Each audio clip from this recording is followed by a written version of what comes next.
I suddenly realized something terrifying. Two civilians were signaled to run, but as soon as they stepped out, they were shot down. In that moment, everything changed. My employer, Jonah, threw me a diamond worth $1 million and said, 70 seconds.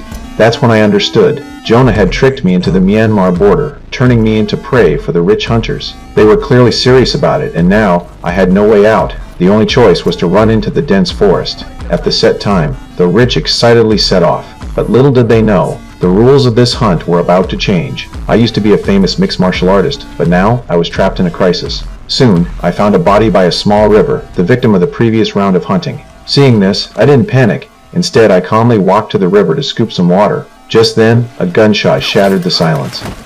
Luckily, the shot missed me. The shooter, realizing he missed, fired again and again, but I was still unharmed. From the sound of the shots, I quickly pinpointed his location. Seeing him rush toward me in panic, I slipped into the water to hide. Before long, he arrived at the riverbank, looking around frantically, but saw nothing. Just then, I popped up from the water, grabbed him, and dragged him into the river. Then, I landed several heavy punches, causing him to stumble, disoriented. He started begging for mercy. I hesitated for a moment and stopped, but that gave him the chance to strike back. By the time I realized, it was too late. You like my little toy? He pulled out a knife and attacked again, but he underestimated me. Because of his arrogance, he quickly met his downfall.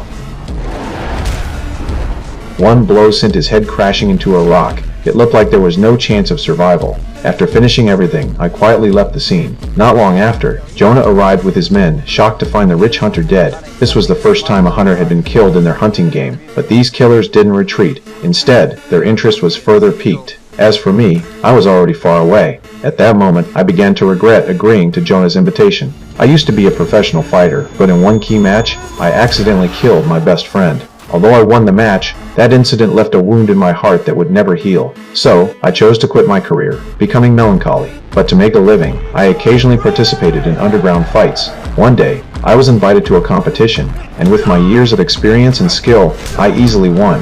After the match, Jonah approached me, inviting me to a special fighting event. He said it was a showdown of the world's top fighters with a huge prize. When I received the invitation, I hesitated. After all, I always wanted to make up for my friend's loss. So, I agreed. Little did I know, Jonah was actually the mastermind behind a real-life hunting game, and his true goal was to exploit the perverse needs of the rich for huge profit. To ensure everything went smoothly, he even bribed local officials in Myanmar. By the time I realized I'd been tricked, it was too late. The only thing I could do was try to escape to Thailand, 70 kilometers away. That was my only hope. I thought I could hide in the forest for a long time, but I was wrong. Before long, Jonah and the rich had tracked me down. When I realized the danger was closing in,